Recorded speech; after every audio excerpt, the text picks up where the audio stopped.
amalan tersebut diterima. Rizqan halalan thayyibah, dan rezeki yang halal dan rezeki tersebut baik. An Jabir bin Abdullah radhiyallahu anhu, an Nabi sallallahu alaihi wasallam hina atahu Umar faqala inna nasma' ahadits min Yahud tu'jibuna afatara an naktuba ba'daha faqala am tahawwikuna antum kama tahawwakat al-yahud wal nasara laqad ji'tukum biha bayda khafiyatan walau kana Musa hayyan ma wasi'ahu illa ittiba'i. Rawahu Ahmad wal Baihaqi. Dari Jabir bin Abdullah radhiyallahu anhu dari Nabi sallallahu alaihi wasallam bahwasanya Umar al-Khattab telah datang berjumpa dengan Nabi sallallahu alaihi wasallam. Lalu Umar berkata, sesungguhnya kami mendengar beberapa perkataan daripada orang Yahudi yang mengagungkan kami. Apa pandangan kamu, wahai Rasulullah sallallahu alaihi wasallam, sekiranya kami tulis setengah daripada perkataan orang-orang Yahudi itu? Faqala, lalu Nabi sallallahu alaihi wasallam berkata, am tahawwikuna antum kama tahawwakat al-yahud wan nasara? Apakah kamu ragu-ragu dengan apa yang telah ragu-ragunya orang-orang Yahudi dan juga orang Nasrani? Sesungguhnya aku telah datangkan kepada kamu sesuatu putih dan juga bersih, ini Al-Quran. Walau kana Musa hayyan ma wasi'ahu illa ittiba'an. Sekiranya Musa AS itu hidup, pasti tidak ada keluasan baginya kecuali dia mengikuti. Rawahu Ahmad wal Baihaqi, hadis riwayat Imam Ahmad dan juga Imam Al-Baihaqi. Sadaqah Rasulullah sallallahu alaihi wasallam, benar perkataan Rasulullah sallallahu alaihi wasallam. Alhamdulillah, syukur kepada Allah SWT. Pada hari ini kita bertemu, pagi ini kita bertemu di masjid kita ni, Masjid Malabar Husnul untuk kita kuliah hadis. Mudah-mudahan kuliah kita pada pagi ini diberkati oleh Allah Subhanahu Wa Taala, insya-Allah. Dalam kuliah lepas kita ada baca satu hadis Nabi sallallahu alaihi wasallam yang menceritakan tentang solat Nabi sallallahu alaihi wasallam dalam berjemaah. Satu hadis yang diriwayatkan daripada Abu Qatadah radhiyallahu anhu, yang kita dah sebut Qatadah radhiyallahu anhu seorang sahabat yang terror ataupun hebat bila naik kuda. Pada zaman Nabi sallallahu alaihi wasallam ni ada penunggang kuda yang Nabi sallallahu alaihi wasallam puji. Antaranya ada seorang sahabat namanya Abu Qatadah radhiyallahu anhu. Dan Nabi sallallahu alaihi wasallam ni pernah mendoakan kepada Abu Qatadah ni, doa Nabi, Allahumma barik lahu fi syi'rihi wa bishrihi. Doa Nabi sallallahu alaihi wasallam, ya Allah Tuhanku, bagilah keberkatan kepada Abu Qatadah ni pada rambut dia dan kulit dia. Menyebabkan dia ni walaupun dah tua, umur 70 tahun, dia mati umur 70 tahun, tapi tengok rambut dia ni tak ada ubat. Dan juga kulit dia tu macam kulit orang muda, awet muda ni. Ni orang nama Abu Qatadah radhiyallahu anhu.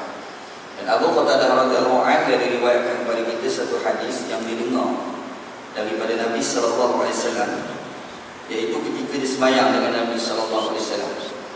Yang Nabi sallallahu alaihi wasallam ni pada sembahyang zuhur di awal rakaat, 2 rakaat terawal, Nabi sallallahu alaihi wasallam baca surah Al-Fatihah. Kemudian Nabi sallallahu alaihi wasallam baca surah. Dan pada 2 rakaat yang seterusnya, iaitu pada rakaat ketiga dan keempat, Nabi sallallahu alaihi wasallam baca surah Al-Fatihah dan tak baca sebarang surah pun. Jadi ulama fiqh, lebih-lebih lagi ulama dalam mazhab Asy-Syafi'i, dia disebut baca surah ni sunat pada rakaat 2 rakaat terawal. 2 rakaat yang terakhir hukum baca surah itu pula adalah makruh pula. Baca Quran ni bagus, tapi dalam beberapa keadaan baca Quran jadi tak bagus. Kita kena ingat tak? Kita kena ingat ibadat ni dia tak macam benda lain daripada ibadat.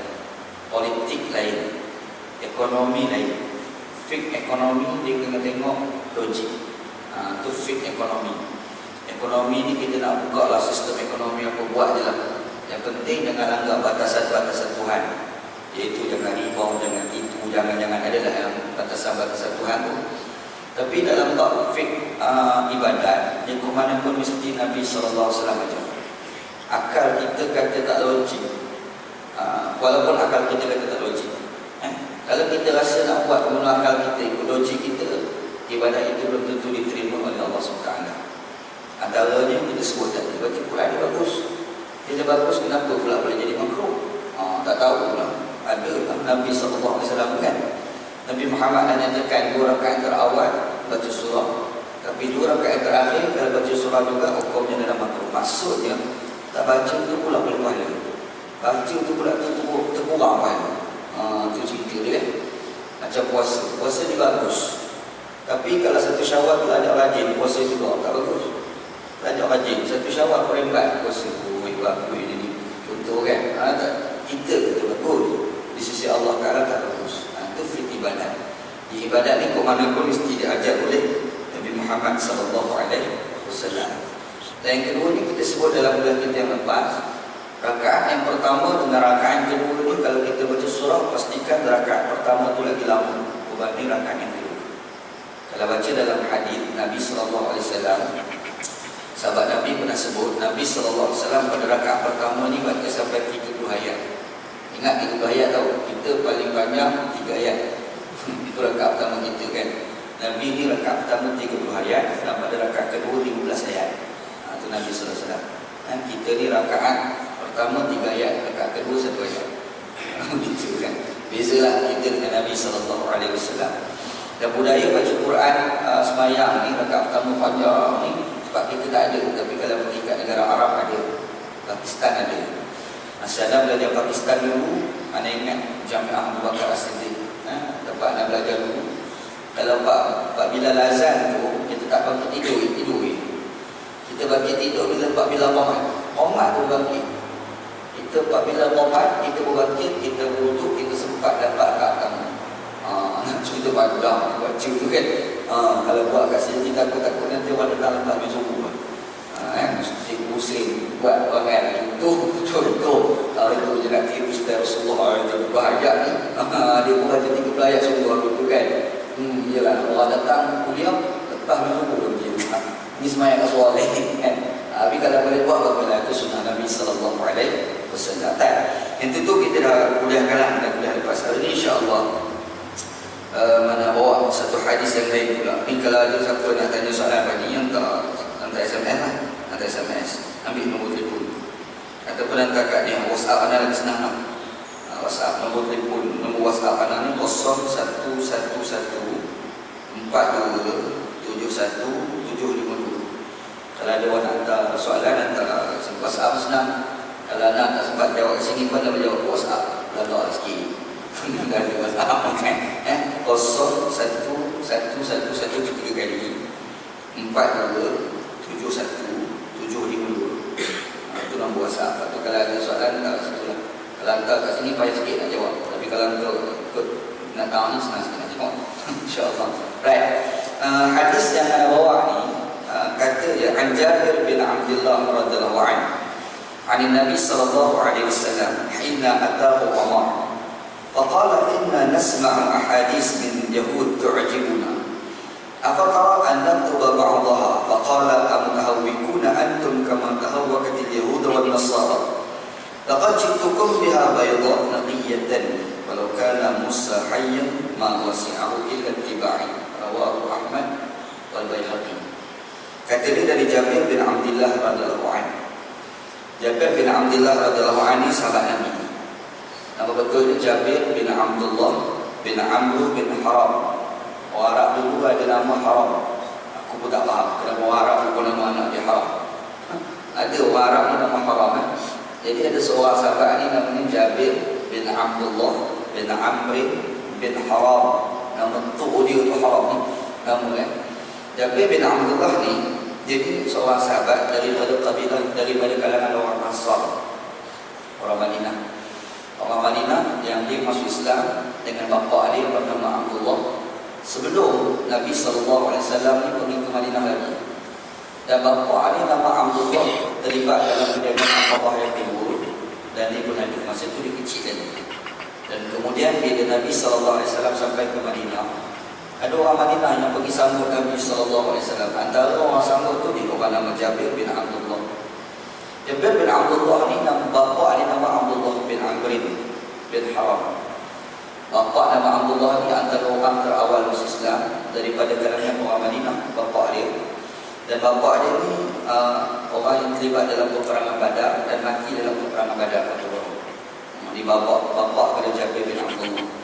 Dan Jabir bin Abdullah ni dia terlibat dalam 17 perang bersama dengan Nabi SAW. Dan dia pula ni adalah salah seorang mufti pada era dia hidup dulu. Dia ni pada lepas wafat Nabi dia hidup lagi. Duduk tak lama pada era pemerintahan Muawiyah. Dia sempat jadi mufti di Madinah. Mufti Madinah hebat lah. Bukan mufti Malaysia tak nampak nanti. Mufti Malaysia ni nak cerita tu mufti Madinah. Zaman tu orang Bahar berjumpa Madinah situ lah. Jadi hebatlah orang nama pada Jabir bin Abdullah. Dan dia ni masa peperangan Siffin, peperangan di antara Muawiyah dengan Ali, jadi berpihak kepada Ali bin Abi Thalib. Orang nama Jabir. Dan dia ni badan dia tak besar mana. Kalau baca dalam Syiar A'lam dan Nubala, dalam kitab tersebut, jadi badan kecil sikit. Lepas tu jadi pemisai. Selalunya sahabat-sahabat Nabi ni, diorang ni tak ada misai, janggut pemisai diorang putih. Itu sahabat-sahabat Nabi. Tapi Jabir bin Abdullah ni dia ada misai dan janggut dan jambang. Lepas tu putih, lepas tu diinaikan jambang dia. Diinaikan jambang dia dengan misai dia. Memang kita boleh buat, dia tak salah. Kalau kita ni dah putih, contoh datang uban, kita inaikan, memang boleh. Memang boleh, tak jadi salah apa-apa. Tak ada, tak payah tanya hukum Ustaz buat dia. Buat kalau kat negara Pakistan, kat negara Arab, orang yang dapat kerja macam tu. Orang Arab, orang Pakistan, bila dia berubat, diinaikan. Tengok kat jauh macam orang muda lah. Pergi dekat nampak inai, oh tu dah. Suci tu orang Arab dan orang Pakistan. Kalau kita nampak tak salah pun, memang boleh buat, tak ada masalah pun. Jadi dia ni, masa dia meninggal, umur dia 94 tahun. Dia meninggal. Dan semasa jenazah dia disemayamkan itu, antara yang hadir adalah anak kepada Uthman bin Affan yang bernama Aban. Orang Arab juga ada seorang nama Aban. Ingat orang Sarawak. Punya dua orang nama Aban bin Uthman bin Affan. Dan ketika itu Aban bin Uthman bin Affan ni adalah gubernur Islam di Madinah pada masa itu. Cerita dia. Jabir bin Abdullah ni ada orang rapat dengan Nabi SAW. Dia tahu orang rapat dengan Nabi SAW. Sehingga ada hadis Nabi SAW cerita, ketika dia sakit, Nabi SAW dia pergi ziarah rumah dia. Rapat lah. Orang ni kalau dia pergi ziarah rumah kita, orang besar boleh pergi ziarah rumah kita, maknanya rapat sangat dengan orang tu. Kalau anak boleh datang kuliah, orang telefon, kenapa Ustaz datang ni? Minta maaf lah, Perdana Menteri dia ke rumah. Orang fikir boleh lah. Kalau Ustaz kenapa tak datang hari ni? Boleh datang rumah. Yang tu masuk dalam lah tu. Tapi kalau kenapa tak tahu Ustaz ni? Perdana Menteri datang rumah. Orang fikir boleh lah. Orang fikir ni Ustaz ni bapak kaki ke agak-agak kan. Tapi nak cerita ni, kalau ada orang besar datang rumah kita, dia maknanya orang tu memang rapat, orang besar lah. Jadi Jabir bin Abdullah, masa dia sakit, Nabi SAW dia ada pergi ziarah rumah dia. Pergi ziarah. Dan ketika itu Nabi SAW dia berwuduk. Bila Nabi SAW berwuduk, dia pergi tadah air wuduk Nabi SAW. Dia tadah air wuduk Nabi SAW. Itulah menyebabkan ulama-ulama khilaf. Ulama berbeza pendapat tentang status air musta'mal. Sebab air musta'mal dalam mazhab kita Asy-Syafi'i tak boleh digunakan. Air musta'mal. Air musta'mal ni air yang kurang kadar 20 dan telah digunakan dalam dua keadaan sahaja. Sama ada kita mandi wajib ataupun berwuduk. Bila kita berwuduk, titisan air itu kan, dan kita tadah tu tak sampai kadar 20. Bila tak sampai kadar 20, ketika itu air itu dikategorikan sebagai air musta'mal ataupun air mandi wajib. Dan air tadi ini mazhab kita tidak boleh digunakan. Kalau nak wuduk tak kena tadah sampai lebih kadar 20 baru boleh wuduk. Anda ada sebut dalam kuliah sebelum ni, 20 tu tak sama ni, satu hasta setengah, panjang, lebar dan dalam. Kita ambil satu bekas, kita kira satu hasta setengah, panjang, lebar dengan dalam. Tak usah mana. Tundra rumah kita tu lebih kadar 20. Jadi kalau kita tak ada air wuduk kita, air mandi wajib kita, lebih kadar 20, air tadi itu tak boleh digunakan. Dia dikategorikan sebagai air Allah. Tapi kalau air kurang kadar 20 tadi, kita tak ada hasil pada mandi wajib kita, wuduk kita, air tadi itu air musta'mal. Air musta'mal ni tidak boleh digunakan dalam mazhab kita lah, mazhab Syafi'i rahimahullah. Ingat dua keadaan, mandi wajib Berwudu. Kalau pergi kenduri, orang ustaz persidangan, kita buka persidangan. Yang tu tak mustahmal tu. Yang kita persidangan masa kita nak makan kan, itu tak mustahmal. Tapi lepas kita makan tangan kotor basuh tak boleh lah. Itu belum ambil lah. Kan ambil sabun ke air sembahyang. Jadi benda lain pula kan. Bila bagi tahu air tu yang dikatakan mustahmal ni, yang dikatakan tak boleh digunakan tu, kita punya mazhab. Tapi mazhab lain, mazhab Hambali, Hanafi, Maliki, dalam mazhab dia orang air mustahmal ni boleh digunakan walaupun sikit sekali pun dalam mazhab lain boleh. Apa dalil dia? Ini cerita hadis Jabir bin Abdullah tadi, iaitu bila Nabi SAW pergi rumah dia, Nabi Muhammad berwuduk. Dia kita ada air untuk Nabi SAW dan dia berwuduk dengan air itu. Di situlah dalil dalam mazhab yang lain mengatakan air mustahmal boleh digunakan. Maka mazhab begitu dia kata. Kalau anak nasihat pribadi, anak kata tak mustahmal, air mustahmal boleh digunakan kalau anak. Tapi kita rata-rata mazhab Syafi'i, pakailah mazhab Syafi'i. Selesai masalah, tak boleh balik lah. InsyaAllah. Dia buat taklid mazhab ni jangan dua beban. Senang, buat mazhab ni senang. Sebab Islam mengajar kepada kita, la yukallifullahu nafsan illa wus'aha. Allah Ta'ala tidak akan membebankan seorang itu melainkan kadar kemampuan dia. Jangan ada beban kat mazhab. Kita ikut mazhab Syafi'i, tafadhal mazhab Syafi'i. Tapi dalam satu kadar ketika, kadang-kadang jadi susah kita nak mengembangkan mazhab Syafi'i, kita boleh pakai mazhab lain. Tak ada masalah apa-apa. Senang insya-Allah. Kadang-kadang kita ni nak Syafi'i ni, Syafi'i, ana Syafi'an jamid kalau Arab. Aku ni Syafi'i yang tak nak pergi ke mazhab lain. Kalau pergi ke mazhab lain tu rasa macam kafir pula. Yang tu ni rasa macam kan. Kita jangan berbeban sangat. Sebab hari ni kita cerita kita masih Syafi'i. Kadang-kadang salah satu ketika kita terpaksa pakai mazhab Hanafi. Bila begitu ketawa kalau dia kat pop sentuh. Lepas tu lari dia ambil sembahyang. Tak sempat sampai kat pop pula sentuh pula pusing balik. Tak bila nak selesai kawal itu. Tak sekali fikir. Tak Ustaz, mazhab Hanafi je dah. Tak boleh juga mazhab. Mula-mula sebut berwagak sakan. Jangan, dia bermazhab ni jangan ada beban. Ada mazhab kata boleh, ada mazhab kata tak boleh. Kita nak pakai Syafi'i, pakai Syafi'i. Sebab kita orang mazhab Syafi'i. Tafadhal dengan mazhab Syafi'i rahimahullah. Tapi dalam satu ketika kadang-kadang kita terpaksa pakai mazhab yang lain daripada Syafi'i rahimahullah. Itu insya-Allah. Right. Jadi Jabir bin Abdullah radhiyallahu anhu dia riwayat pada kita satu hadis Nabi sallallahu alaihi wasallam. Cerita dia, Umar Al-Khattab radhiyallahu anhu satu hari datang jumpa dengan Nabi sallallahu alaihi wasallam. Bila Umar Al-Khattab jumpa dengan Nabi, Umar ni berkata kepada Nabi, dia kata apa? Inna nasma' ahadits min al-yahud wal nasara tu'jibuna. Kami dengar satu hadis, beberapa perkataan ayat-ayat hikmah daripada orang-orang Yahudi yang kami dengar ni tu'jibuna, kami kagum. Orang Yahudi cakap ada ayat-ayat orang Yahudi tu kita dengar, boleh. Kadang-kadang kan. Ialah kadang-kadang kitab-kitab Yahudi tu dia ada lah ayat-ayat yang kalau kita dengar kita syok nak dengar. Umar pun macam juga. Umar bila dengar kita jadi syok dengar. Bila dia dengar syok dengar ayat yang orang Yahudi tu baca, menyebabkan apatara an-naktuba ba'daha. Kata Umar, apa pandangan kamu wahai Rasulullah sallallahu alaihi wasallam kalau kami nak tulis ayat-ayat yang kami dengar daripada kitab Yahudi itu? Tanya Umar Al-Khattab kepada Nabi sallallahu alaihi wasallam. Kenapa Umar Al-Khattab untuk boleh kagum dengan Yahudi? Dia Yahudi ni Syekh, bangsa bijak sebenarnya. Yahudi ni bangsa bijak. Cuma problem orang Yahudi ni adalah dia orang ni asabiah kuat sangat. Itu masalah dia. Asabiah ni orang yang salah satu tahap dia orang mengatakan bangsa itu adalah agama. Itu orang Yahudi. Dia dekat Malaysia pun ada usaha macam itu. Melayu Islam Melayu tu kan. Fikrah tu betul. Ingat satu-satunya bangsa yang direlatekan dengan agama Yahudi dia. Dekat Malaysia kalau ada orang direlatekan bangsa Melayu dengan agama, adik-adik Yahudi dia. Mana orang kata macam tu kan. Islam tak ada. Islam bukan untuk orang Melayu. Macam Islam untuk semua. Melayu Islam, Cina Islam, India Islam, Arab Islam, semua Islam. Siapa-siapa nak masuk Islam tak ada masalah apa-apa. Jadi agama itu tidak pernah direlatekan, tidak pernah diikat dengan bangsa. Tapi kalau ada orang diikat juga agama dengan bangsa, ingat satu bangsa itu nak buat orang ini. Apa dia? Yahudi.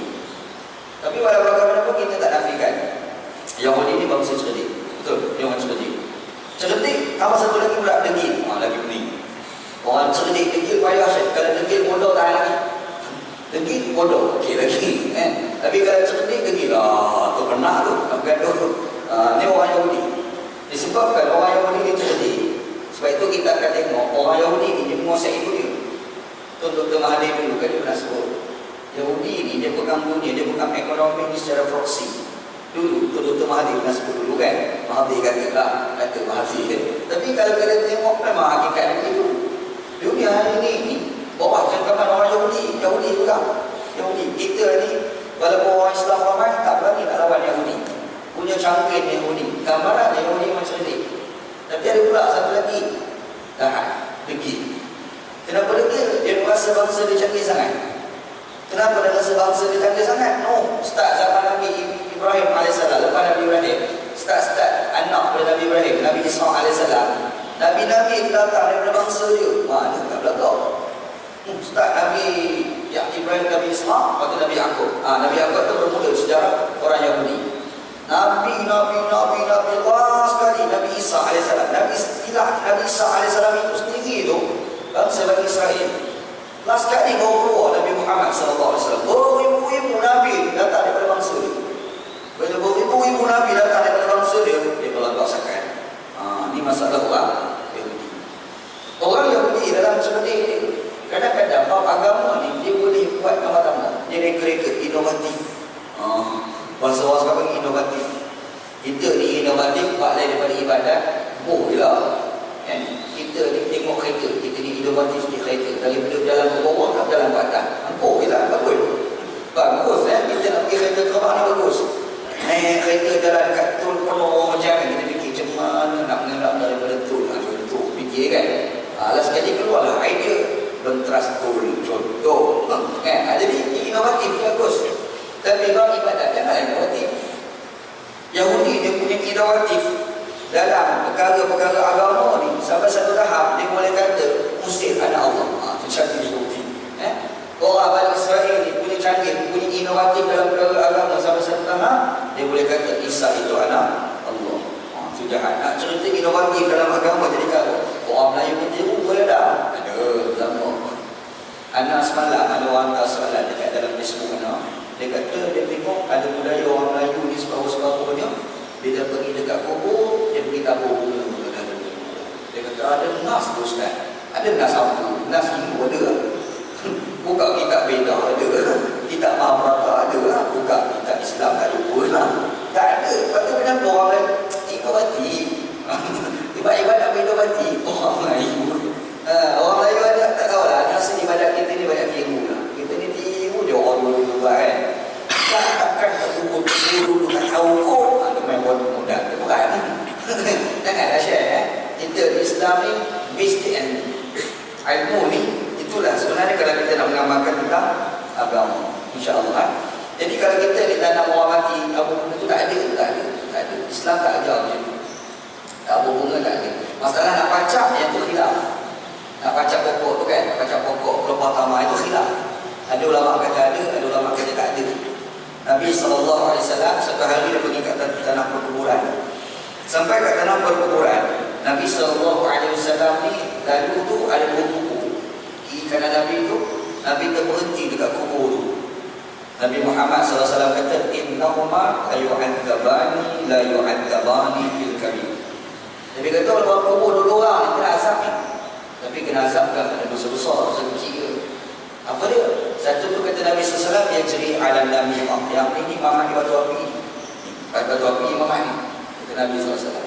Soal lagi ni, kata Nabi SAW, la yastatiru minal baul.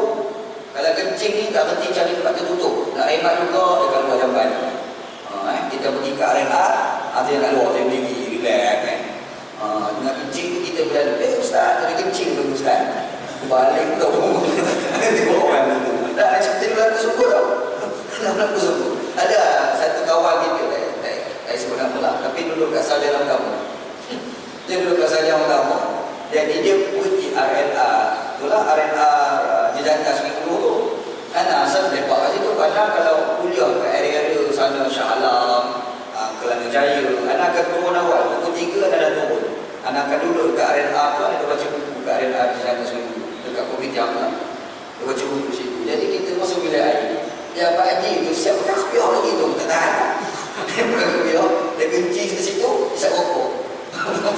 Lepas tu kita lalu, ustaz, dia kata, ish, Pak Haji Allah kan, aku balik pun dah boleh tak. Dia ada orang yang macam ni kan. Jangan tak. Tak boleh. Nabi Muhammad SAW kata, antara salah seorang penuh azab la yastatiru minal baul. Dia kencing ni tak tertutup. Maksudnya ada tempat tertutup, dia pergi cari yang luar. Jangan. Nabi SAW zaman dulu tak ada jamban. Zaman dulu cari RNR, kiamat tak ada dulu. Memang tak ada RNR, awak RNR ni tak ada zaman Nabi. Tapi dalam keadaan tak ada RNR, tak ada jamban, Nabi Muhammad kalau kencing, jauh dia jauh. Bukan sekadar jodoh, siap ada ambilkan serban, dia buka, dia letak atas kepala tu. Orang Melayu kita kata, kalau letakkan serban atas kepala tu, tujuannya tak nak bagi setan biar atas kepala, kata orang Melayu lah. Tak, memang tutup kepala tu sunat, tapi setan biar atas kepala tu tak ada. Itu hadis orang Melayu. Tak ada. Yang Nabi Muhammad tu letakkan serban atas kepala tu, tujuannya kalau orang tengok kerja, orang tak kenal siapa Muhammad tu. Tu tujuan dia, nampak? Orang Arab lah, kita ni tak pada orang setan belok tak apa. Mana dia repot aku tak tahu. Ini orang Melayu kan. Aku Melayu lah. Orang Melayu kan tak ada bapak macam ni kan. Jadi Nabi SAW dia jauh pada orang. Tak makna je kalau boleh orang tak tengok lagi baik. Itu Nabi SAW. Supaya juga kita bila pergi bila air tu masuk ke dalam, masuk ke jamban tu, nak kencing sekalipun dalam jamban, kecuali kalau penuh. Jamban seorang dah penuh, yang kita ni tak tahan lah, kita ketar. Lebat lah kat situ. Orang tak boleh kita ke dalam, kucing ke situ. Pasal kan? Tapi nak bagi tahu, kalau kita ni ada tempat yang tertutup, kita pergi kencing juga kat luar, bahaya. Bahayanya apa dia? Nabi Muhammad SAW kata, inna Allah la yu'adzab bi dua orang ni kena azab. Seorang tu kena azab sebab an-namimah, satu api telah orang tu baiklah pergi cari pasal nak bagi gaduh oleh orang tu kan. Dia bagi batu api an-namimah bahasa Arab ni. Ada seorang lagi ni, Ahmad ni kerja dia apa? Kerja dia kencing kat luar. Selama la yastatiru minal baul. Kalau kencing tak bagi tutup.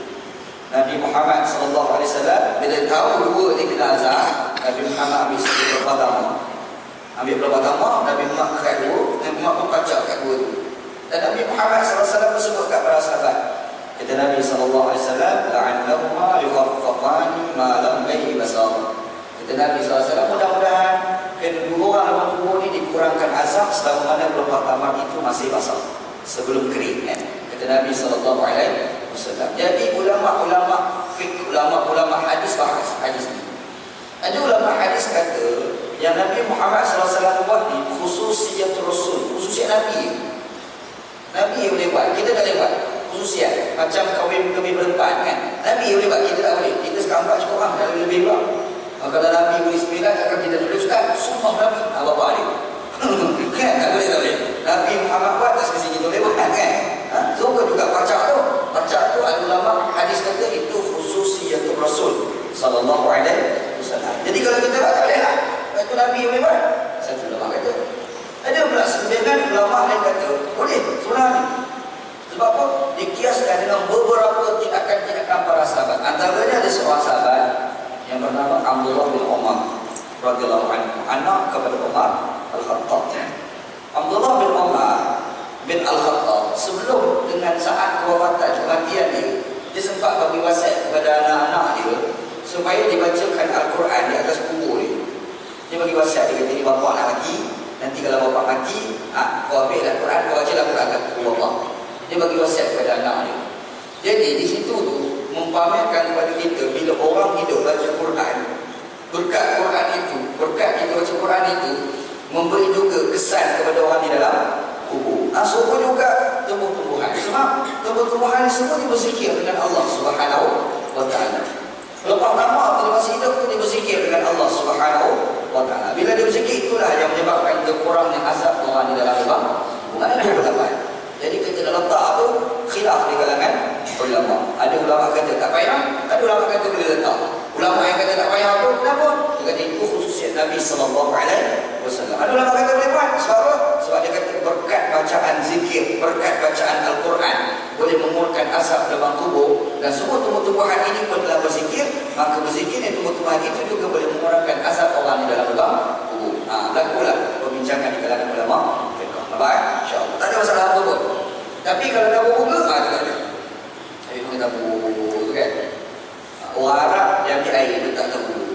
kita ambil air lepas tu dalam jar. Jar tu baca Fatihah tiup dalam tu pergi dua. Dia faham bila buat macam tu orang kalau kubur panas jadi sikit-sikit. Macam tu dia faham. Orang Arab buat ni sebab nak bagi tanda menang. Itu dia orang Arab buat. Pergi kat negara Arab tu, pergi dekat Mesir ke, pergi dekat Mekah ke Madinah ke. Orang Arab tu yang ambil air pakai baldi tau. Kita pun dah rendah, nampak macam power tu. Pakai baldi dia ambil macam tu, nak bagi tanah menang. Boleh ke kita baca ayat silah, baca fikir dalam tu, cua, lepas tu bapak pula, cua, lepas tu anak pula, cua. Dia ingat tu buat tu boleh padam pindah ke dalam kot.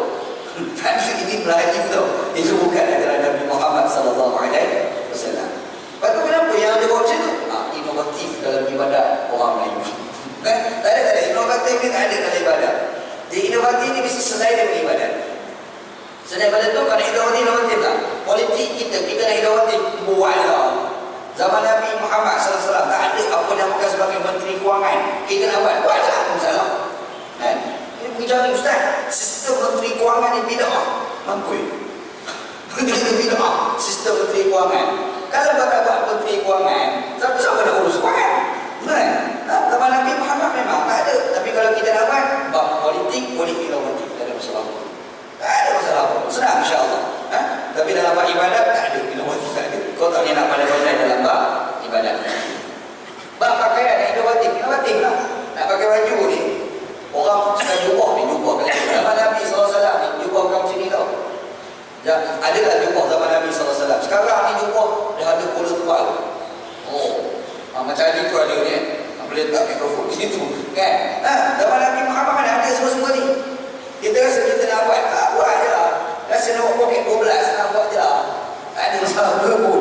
Jubah poket 12, senang sikit kasih banduit. Seringgit satu poket. Kalau nak buat, tak ada apa pun. Orang sengau pergi buat baju. Saya dengar cerita orang sengau pergi buat baju. Dah sengau pergi buat baju. Dia pergi tu buat, orang kuku-kuku, lepas tu tukang jahit pun tanya, nak buat lagu mana ni? Dia kata, buat belum. Dia sengau. Dia kata, buat poket 12, buat poket 12, kata dia. Dia kata, dia manusia ni. Lagilah ke depan. Dia kata, minggu depan aku datang. Yang sengau tu. Ni baju kamu nak ni, dia ambil. Dia pun ambil baju, dia buka. Dia kata, banyaknya poket. Ya Allah, banyaknya poket. Dia kata, sebab dia sebut, buat poket 12, buat poket 12. Mama tu dengar 12. 12 buat poket. Itu orang sengau kan. Nak buat baju poket 12, haribat je lah. Tak ada siapa nak bawa. Cuma bersalah pakai pakaian tu, jangan sampai orang kata gitu sudah. Gila aku 12 poket bawah kan. Daripada atas sampai ke bawah poket. Contoh lah kan. Ada orang kata gila lah. Tak nak buat pakaian. Kita pesan juga. Kita ni kalau pergi satu tempat, kadang-kadang kita kena raih lah buat pakaian. Pergi kat negara Arab, Mesir sebagai contoh kan. Anak besar pergi negara Mesir ni, jangan pakai kek dekat luar daripada betul. Jangan. Jadi termenung Arab Mesir. Cerita dia berlaku pada dia nak sendiri. Dia dah hamba Allah ni mengaji pondok. Mengaji pondok Syekh. Dia semangat pondok dengan kain dekat dia, dengan baju Melayu dia. Mengaji pondok. Orang ngaji pondok, dia dekat. Duduk sampai dekat rumah siapa. Malam-malam orang hidup, minum teh. Keluar ke pondok, minum teh kat luar. Orang Arab ni tak lepak kedai kopi tau. Yang lepak kedai kopi ni orang Melayu. Betul lepak kedai kopi bersepah 4-5 jam. Orang Melayu, Arab tak ada. Arab ni dia pergi duduk, dia makan-makan tu balik. Itu Arab ni style. Lepak-lepak kedai kopi lama-lama ni tak ada. Kalau ada lepak sikit pun dia pergi kat shisha. Perang-perang kat shisha tak lah. Orang Arab dah minit setengah jam ni tau. Orang Melayu leh. Orang ni dia faktor orang Arab. Itu besar-besar tu kan. Shisha tu kan. Orang Arab ni dia tak ada lepak. Yang lepak budaya lepak ni orang Melayu. Lepak 3 jam lepak. Dia boleh relax pun. Orang Melayu kan. Tak lepak. Kita ni ada 4-5 orang. Kita ada pasal pondok. Duduk dekat Mesir. Malam kalau bawa hijau kita keluar. Hari pertama sampai. Tak tahu orang Arab ni budaya. Pakai baju paboda, pakai kemekan. Pergi dekat kedai Arab. Minum teh. Teh Arab mana? Minum teh. Tengah lalu Arab seorang. Gelau. Lalu dua senyum. Lalu pula awet-awet Arab 4-5 orang. Ketawa kuat-kuat. Kita pun buat pula. Bapak bina Arab. Kita ketawa kat kita. Kita tak tahu. Kita tak tahu. Dan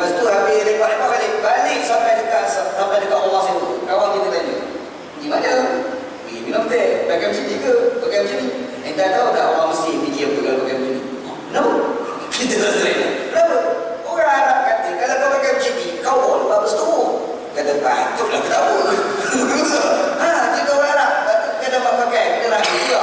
Sebab kita ingat lah. Yang main tak apa, yang main memang Arab yang main pakai keplekan. Masih tak Syed. Orang Mesir pakai keplekan. Kau pakai keplekan, dia fikir boleh. Dia kata apa Muhammad tak sempat pandai baca, dia pakai kopi lah. Dia fikir ke, bawa Arab ni. Jadi buat pakaian penerai banyak juga lah. Kalau kita pergi satu tempat tu penerai. Pakistan, orang Pakistan ni pakaian dia mesti pakaian mesti tutup punggung. Tak tahu lah ni cerita zaman anak belajar pula. Sekarang tak tahu jadi apa pula ni. Dia Pakistan ni negara dia unik sikit lah Pakistan ni. Anak sampai Pakistan ni banyak benda unik anak tengok Pakistan. Antaranya anak terkejut orang bawa pistol tengah sembahyang. Tu dia. Itu mana boleh ganggu rumah. Kita sembahyang dekat Malaysia, kita letak handphone, duit ke depan ni. Dia orang tak pistol. Pistol ke depan. Kita pun sembahyang mampu ini. Pistol ke depan ni. Tu tak apa lagi kalau jadi bos sahabat. Sembahyang bawa sahabat. Letak kat atas kepala. Masa sujud tu tak atas kepala lah. Muncul pistol tu, kepala kita tu. Sekarang. Muncul pistol tu, kepala kita lah. Kalau tengah sembahyang meletup, tak mati syahid lah. Cerita Pakistan. Setelah ada orang berpakaian, zaman nak belajar dulu, dia tak boleh tak pakai baju luar atas punggung. Kawan-kawan kita, macam kita orang Malaysia sampai pakai baju Melayu, pakai seluar. Dia pakai lengur. Atau apa pakai lengur kat kita. Jadi air pula. Dia nak pakai mesti tutup punggung. Itu setelah orang Pakistan. Orang Pakistan ni air. Bergurau tutup punggung. Air. Tutup kepala tak apa. Orang Melayu, orang tutup kepala pakai cepok. Tutup pam, korsian, hebat kan? Itu orang Melayu. Orang Pakistan, orang tutup kepala tak apa. Pada dia kalau buang tutup kepala, itu cool. Itu memang buang. Duduk atas bah tu, orang Pakistan ni dia belajar macam kita tau. Dia punya buku nota tu besar. Buku nota tu macam buku kedai lah. Buku kiraan tu kan. Besar kulit tebal. Dia baca buku nota. Tiba-tiba dia nampak kawan ke depan. Dia tengok ni kawan aku kot. Dia pergi ke buku, dia pergi dekat. Tekan kepala balik. Kita tengok, mak kau tekan kepala. Kita kena Malaysia. Nampak lama memang macam tu. Kita orang Pakistan. Orang Melayu tak apa ni. Tapi orang Melayu kalau kau orang ketuk punggung, tak ada apa. Pakistan kau jangan. Ketuk punggung, dia bagi punggung di situ. Kau gitu. Nak cerita budaya tak sama. Berpakaian pun dia orang tak sama. Kadang berpakaian ni right. Nak pakai macam mana? Inovatif dalam pakaian. Hebat je. Pakai lah macam mana pun. Cuma besar, kadang-kadang ada tempat-tempat tertentu kita kena rakyatkan budaya tempat tersebut. Supaya kita tidak dilihat sebagai pelik nisbah kepada mereka. Pakaian dan inovatif macam mana pun buat lah. Ni rasa nak buat jumpa ni dua lengan, buat lah. Rasa nak buat pula satu lagi lengan ke depan, buat je lah. Tapi orang kata gila buat lah. Buat macam tu kan. Boleh buat pakaian. Tapi ibadat tak boleh. Ibadat tak boleh inovatif. Tak boleh kan. Tak boleh. Kalau buat memang ibadat itu ditolak. Man amila amalan laisa alaihi amruna fahuwa raddun. Kata Nabi SAW, barang siapa yang melakukan satu amalan dan amalan itu bukan daripada ajaran kami, maka amalan itu tertolak. Kata Nabi SAW. Kata Umar Khattab, afatara an naktuba ba'dah. Apa pandangan kamu ya Rasulullah? Kalau kami dengar perkataan-perkataan hebat daripada orang-orang Yahudi ini, kami nak tulis. Umar dah terkagum tau dengan orang Yahudi, dia nak cantik. Apa kata Nabi SAW? Nabi Muhammad SAW kata, am tahu bikuna antum kama tahawwakatil Yahuda wan Nasara. Apakah kamu telah ragu-ragu, wahai Umar Khattab, seperti mana ragu-ragunya orang Yahudi dan juga orang Nasrani. Orang Yahudi ini, agama mereka ini dah jadi ragu. Sebab apa? Sebab sudah banyak penyelewengan yang berlaku di dalam agama mereka. Kitab orang pun banyak penyelewengan dalam agama. Akhir sekali, sebenar pun kitab pun dah tak tahu jadi apa lah. Kitab yang Taurat sebenar kan, kita tak tahu macam mana rupa lah. Yang sekarang lain lah. Perjanjian lama, perjanjian baru tu bukan Taurat sebenar lah. Sebenarnya walaupun adalah sikit-sikit elemen kesamaan tu kan, sama, adalah sama sikit-sikit, tapi banyak tu telah diselewengkan. Siapa yang mengatakan yang kitab orang yang telah diselewengkan? Allah Ta'ala sebut dalam Quran. Fawailul lilladzina yaktubuna al-kitaba bi'aydihim summa yaquluna hadza min 'indillah lashtaru bihi samanan qalila. Kata Allah Subhanahu wa Ta'ala, celakalah mereka yang telah tulis kitab dengan tangan mereka sendiri, kemudian mereka mendakwa itu datang daripada Allah Subhanahu wa Ta'ala. Maknanya kitab yang sebenar bukan jadi benda lain. Kalau kita baca dalam hadis Nabi SAW jadi cerita kisah berlaku di akhirat nanti. Allah Ta'ala dia akan panggil semua Nabi-Nabi di beribu. Ramai berikut dan Nabi itu dekat belakang tu ada pengikut masing-masing. Nabi Nuh AS, Nabi Adam AS, Nabi Idris AS, Nabi Muhammad SAW, Nabi Musa AS, Nabi Isa. Semua Nabi-Nabi itu beribu depan Allah SWT. Belakang tu ada umat masing-masing. Allah Ta'ala panggil Nabi Nuh AS. Nabi Nuh pun datang, dia pun buat apa yang Allah Ta'ala suruh. Lepas tu Allah Ta'ala panggil Nabi kedua, Nabi ketiga, dan antara Nabi yang Allah Ta'ala panggil pada masa itu adalah Nabi Musa AS. Allah Ta'ala panggil Nabi Musa duduk kat satu mimbar belah kanan Allah Subhanahu Wa Ta'ala. Jadi Nabi Musa naik atas mimbar itu dan Allah Ta'ala suruh Nabi Musa AS baca Taurat. Nabi Musa pun baca Taurat. Dia baca lah, orang-orang baca. Orang-orang Yahudi ni dia dengar, dia kata, ish, baik ni. Kami dulu dengar, dengan kami dengar dari tubuh kami dulu, dengan apa yang kami dengar daripada Nabi Musa AS berbeza. Masa tu orang Yahudi rasa menyesal ikut tubuh-tubuh dia orang. Selama ini kita kena tipu dengan tubuh-tubuh. Tubuh tu cerita lain, kandungan Taurat tu lain. Penipuan terhadap ayat-ayat Allah Subhanahu Wa Ta'ala di dalam Taurat dan juga Injil. Benda ini ada dalam hadis Nabi SAW. Dan semua ahli kitab Yahudi ini yang dengar ni, semua tu Allah Ta'ala ambil campak dalam neraka Allah Subhanahu Wa Ta'ala. Ini cerita penyelewengan yang berlaku di dalam agama Yahudi. Ini masalah. Orang Yahudi ini masalah yang mudah. Tapi kita fikir balik, syariat Yahudi ini keras sebenarnya. Syariat Yahudi ini keras. Cuma orang Yahudi sekarang tu dia dah ini jadi mudah pula syariat dia. Syariat dia keras. Kalau ikut sebenarnya syariat orang Yahudi ini berzina bunuh. Dalam syariat orang Yahudi, apabila berlaku penzinaan, berzina antara dua orang Yahudi, hukumnya adalah rejam sampai mati. Itu hukum dalam kitab Taurat. Tapi hari ini tak ada. Bahkan zina jadi benda biasa di kalangan orang Yahudi. Nampak sangat dia ini kitab dia macam mana. Apa lagi? Kalau syariat Yahudi, orang itu telah melakukan dosa, tiba-tiba nak bertaubat, cara taubat dia kena bunuh diri. Bunuh diri Syekh, tak taubat. Syariat kita tak bunuh diri, duduk dekat masjid, menghadap kiblat, menyesal dia, taubat aku. Rasa menyesal daripada taubat dah. Nampak? Tapi syariat Yahudi berat. Allah Ta'ala sebut cerita pasal bertaubat kena bunuh diri. Allah Ta'ala sebut, ya qaumi innakum zalamtum anfusakum bi ittikhadikum al-ijla fatubu ila bari'ikum faqtulu anfusakum. Kamu telah melakukan zalim pada diri kamu sendiri, wahai kaumku, kata Nabi Musa AS pada kaum Yahudi. Kamu telah melakukan kezaliman pada diri kamu sendiri bi ittikhadikum al-ijla, dengan kamu mengambil patung lembu itu sebagai Tuhan. Fatubu ila bari'ikum, bertaubatlah kamu kepada Tuhan kamu. Macam mana? Faqtulu anfusakum, hendaklah kamu bunuh diri kamu sendiri. Cara syariat orang Yahudi nak bertaubat, bunuh diri. Gila boleh. Tapi syariat orang macam ni. Syariat Nabi Muhammad tak. Nisbah pada syariat orang cukup keras. Syariat orang. Tapi hari ni kita tengok orang Yahudi mengamalkan agama orang lebih senang daripada syariat itu. Dan sebenarnya antara syariat Yahudi dengan syariat Nabi Muhammad, syariat Nabi Muhammad lagi senang sebenarnya. Betul. Syariat kita bertaubat tak payah nak bunuh diri, tak ada luka-luka pun. Duduk kat masjid, mengisah, titik sikit air mata, okey lah. Dan berhasrat ataupun berazam tidak mau melakukan lagi tindakan yang telah kita lakukan tadi kan. Tahu ada, alhamdulillah lah. Syariat Yahudi kalau baju ni kena najis, kena koyak buang. Potong buang, basuh-basuh tak bersih. Syariat Yahudi. Syariat kita kadang-kadang dalam mazhab-mazhab tertentu tak payah basuh, ambil gosok-gosok, ambil buang, hilang 3 perkara pun dah bersih lah. Kalau ikut dalam mazhab-mazhab tertentu lah. Mazhab Syafi'i kau banyak pun dah basuh juga. Mazhab Syafi'i ini dia ada najis tu hukumi. Satu lagi najis aini, najis yang kita nampak. Satu lagi najis hukumi, najis yang kita tak nampak. Sebab tu kalau ada tempat tu najis, kita kena buang, lepas tu kita kena basuh dalam mazhab kita Syafi'i lah. Anjing ni atas masjid kita sebagai contoh tu kan, dia pergi duduk kat satu kawasan kapek sebagai contoh. Ikut mazhab dia tak payah basuh, tak apa dalam mazhab lain. Mazhab Syafi'i kena basuh. Sebab dia ada najis aini dan satu lagi najis hukmi.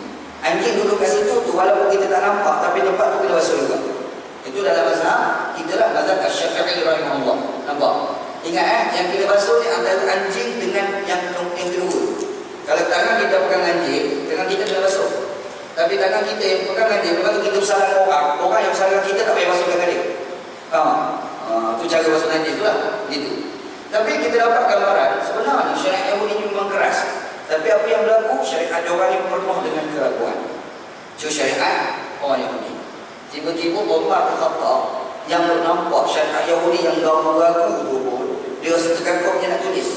Dia tanya Nabi SAW. Dia surah kalau aku tulis macam mana Rasulullah? Nabi tanya, apakah kamu ragu-ragu seperti mana ragu-ragunya orang Yahudi terhadap syariat mereka?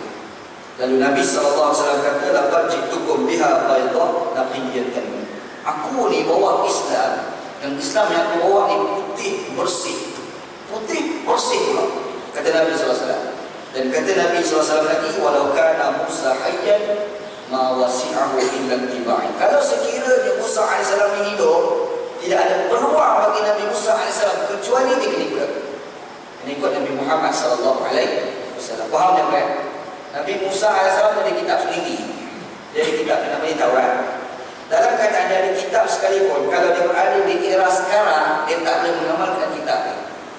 Bila dia berada di era sekarang, dia kena amalkan Al-Quran. Sifat Al-Quran membatalkan segala syariat-syariat yang lepas. Dan syariat Islam adalah diikut oleh sesiapa sahaja yang berada di era ini. Ini cerita di syariat Allah Subhanahu wa ta'ala, insyaAllah. Itu insyaAllah. Wallahu a'lam. Okey, soalan.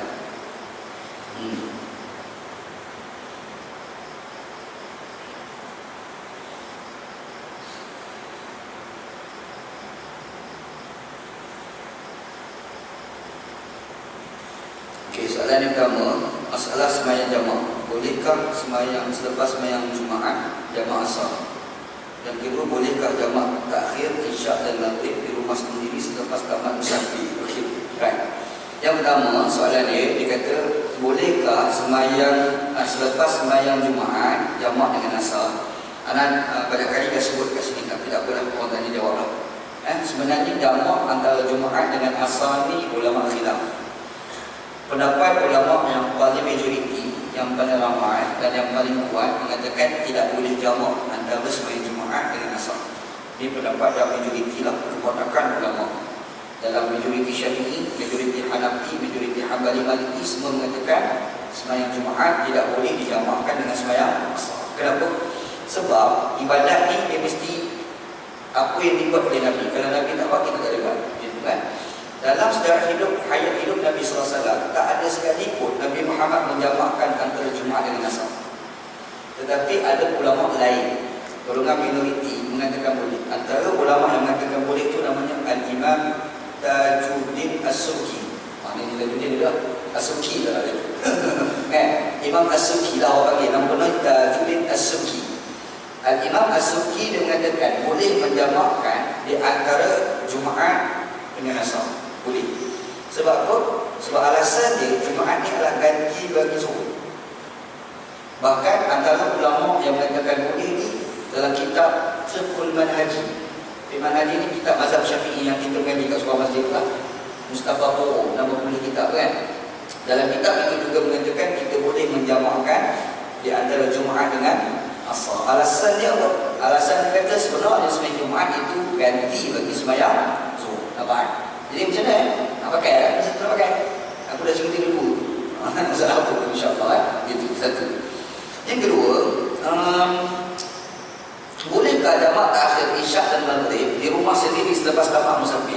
Kalau dah sampai terus tak boleh nak jamak dan puasa sembahyang. Kita ni, dia kena biasa Anda selalu sebut, mana-mana pun selalu sebut. Kita kena biasa tau antara kita kena biasa antara mungkin dengan mustahil.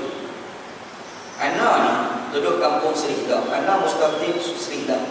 Seridah inilah antara namanya mustaqim. Ana balik ke Kelantan ataupun nak pergi ke Kedah lah sebagai contoh. Bila nak pergi ke Kedah, ana sampai dekat Sungai Peluh tu, ana terus tak boleh nak jamak dan puasa sembahyang. Tu tak boleh. Tetapi kalau ana sampai dekat Kelantan ataupun ana sampai dekat Kedah, ana masih lagi dikira sebagai orang yang bermusafir. Selama mana ana duduk dekat situ tak lebih 3 hari 3 malam. Kalau anda lebih 3 hari 3 malam, maknanya anda sudah dikategorikan sebagai orang yang mukim. Faham kan? Mukim. Orang mukim tak boleh nak jamak, tak boleh nak puasa. Orang mustaqim jamak dan qasar. Tak boleh nak jamak, tak boleh nak qasar. Faham kan? Sekarang ni kita sampai dekat Kedah. Kita niat dekat sana, lebih 8 hari lepas malam. Bagi contoh lah, 8 hari lepas malam, bukan 3 hari lepas malam. 8 hari lepas malam duduk kat sana. Tapi disebabkan kita baru sampai dan tak lebih dari 3 hari 3 malam, makanya kita dikategorikan sebagai orang musafir. Bila kita orang musafir, kita boleh jamak dan qasar semayang. Faham kan? Sekarang ni kita balik sampai dekat dalam jalan Wabang Zuhur sebagai contoh. Kita tak apalah nak jamak takhir contoh. Terus ke perjalanan sampai dekat Bang Asal, sampai dekat Mustalkin, nak sampai ke kampus Nabi dah. Bang Asal, boleh tak nak buat jamak takhir? Jawab tak boleh. Sebab dah sampai. Bila dah sampai tak nak jamak, dah tu dia dah semai tu. Qada je. Nak qada kan? Dan bila qada, boleh tak nak buat qasar? Tak boleh. Kalau jamak boleh lagi qasar. Lepas tu macam mana nak buat? Lain kali kalau tengok jam dekat Asal, jangan tua balik sungai dulu. Berhenti dulu kat Rawang. Minum teh kat situ. Susah, senang kan? Berhenti minum teh, tengok Bang Asal sembahyang dekat Rawang, buat jamak takhir, bagi sambung perjalanan. Selesai masalah. Nampak kan? Boleh, tak ada apa pun. Berhelah. Dia berhelah ni, ada ketika boleh, ada ketika tak boleh. Dalam Islam, berhelah. Macam seorang ulama, namanya Ibrahim An-Nakhai. Bukan Ustaz Nakhai, orang lain. Ibrahim An-Nakhai. Ibrahim An-Nakhai ni tabi'in, ulama besar. Dia duduk kat rumah. Orang selalu pergi tanya hukum kat rumah. Dia jadi tension tau. Time nak buat ibadat tak ada. Nak bersemayang sunat tak sempat. Dia bagi tahu pada anak dia. Dia kata kalau orang tanya aina Ibrahim An-Nakhai, dia cakap Ibrahim An-Nakhai indal masjid. Ibrahim dekat masjid. Padahal dia duduk dekat bilik semayang tu. Sebenarnya dia bukan ibu, dia berhelah. Masjid di bahasa Arab, ada Melayu tempat sujud. Jadi dia bilik semayang dia lah, tempat sujud lah tu. Jadi orang kata aina Ibrahim An-Nakhai. Ibrahim An-Nakhai indal masjid. Orang pergi masjid jalan tadi pun tadi. Sampai dia itu kan. Itu bukan menipu, dia bagi berhelah. Seorang ulama satu hari tengah duduk. Dia duduk, tiba-tiba ada orang lari depan dia. Dia tengok orang lari, dia pun bingung. Lepas tu datang pula tukang kerja. Ya Syekh, nampak tak orang lari depan kamu? Semenjak aku berdiri, aku tak nampak ada orang lari. Betul lah, dia nampak masa tengah duduk. Nampak kan? Itu bukan menipu, itu berhelah. Berhelah itu tak apa, dibenarkan di dalam Islam. Tak boleh. Yang dikatakan ada berhelah tak boleh, ada. Macam mana? Zakat ni dia ada haul dan nisab. Dia ada haul dan juga nisab kan. Haul pusingan tahu. Nisab ni kiraan ada beberapa kadar. Contohlah, duit kita dah cukup nisab. Dah cukup pusingan tahu. Dekat-dekat, dekat sampai dengan haul tu, tahu tarikh dia tu, dia ambil sikit di sedekah buah. Sebab nak mengelak daripada bayar zakat. Bagi contoh, ayat tu haram. Ayat tu tak boleh. Faham tak? Maknanya berhelah itu ada ketika dia haram, ada ketika dibenarkan. Antara berhelah yang dibenarkan ni jamak sembahyang. Bila? Contoh, kita ni anak-anak ni mari daripada Kedah, niat nak buat jamak taklim, sampai dekat Rawang pukul 1, Zuhur 1:30. Betul. Ni kalau straight ni sampai rumah Zuhur nak berhelah, relax dulu kat Rawang tu. Minum teh. Habis minum teh orang bang Zuhur, kita pun sembahyang Zuhur jamak dengan asar. Lepas tu balik tidur lah. Tak payah bagi yang asar. Nampak? Sembahyang lah. Nampak? Dia panggil berhelah. Jamak tu berhelah, tapi berhelah yang dibenarkan. Nampak?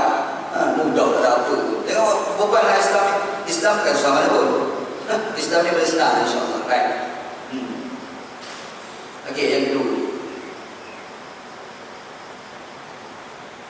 Okey. Salam Ustaz. Bolehkah saya bukan fakir miskin makan daging korban yang diberi oleh masjid? Bukan fakir miskin nak makan daging korban yang diberikan oleh masjid. Masjid buat korban lah. Bagi-bagi kita bukan fakir miskin nak makan. Boleh makan tidak? Jawabnya boleh. Kita boleh makan. Yang kita tak boleh tak boleh ni tuan sembelih tu. Tuan yang sembelih tu dia ada bahagian dia dan dia pergi nazar. Bila dia pergi nazar, dia tak boleh makan. Faham? Daging korban yang dinazarkan tak boleh makan. Gitu. Tapi kalau korban sunat dia boleh makan. Tak ada masalah apa pun. Orang biasa ni boleh makan, tak ada apa pun. Cuma afdal diberikan lebih kepada orang miskin dan juga fakir. Itu lagi afdal. Gitu kan? InsyaAllah.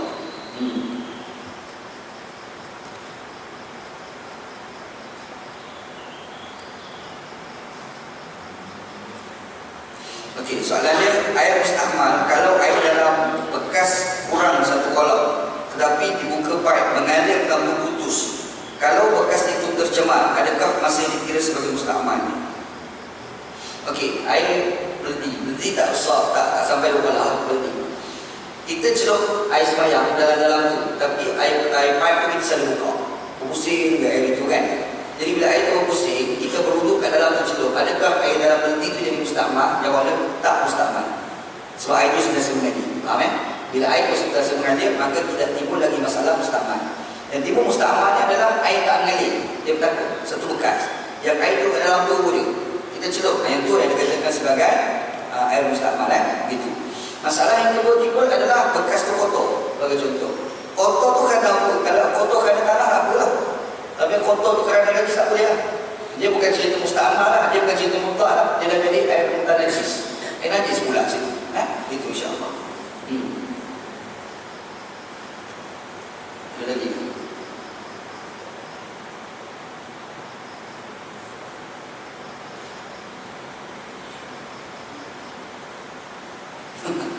Okey, mohon ulas cadangan Ketua Pengarah Tabung Haji untuk Jemaah Haji Malaysia mengenakan pakaian rasmi orang Melayu, bersampin dan sebagai songkok.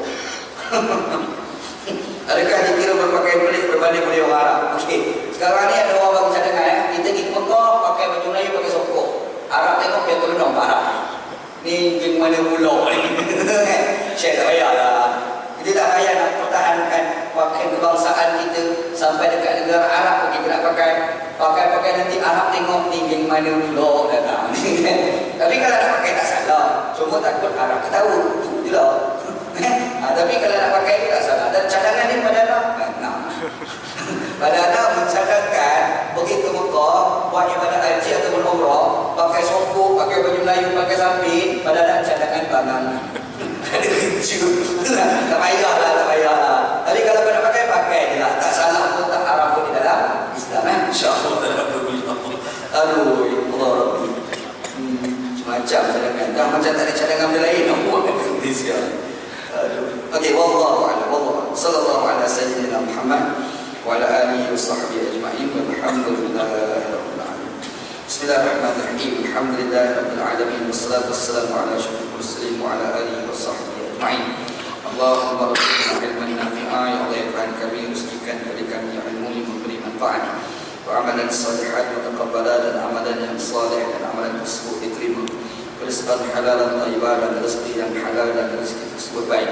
Rabbana atina fid dunya hasanah, ya Allah, Tuhan kami, berikan kepada kami kehidupan kami lebih baik, fil akhirati hasanah, dan juga di akhirat baik, wa qina adzabannar, selamatkanlah kami daripada azab api neraka. Sallallahu ala sayyidina Muhammad wa ala alihi wa sahbihi ajma'in. Alhamdulillahirabbil alamin. Taqabbalallahu minna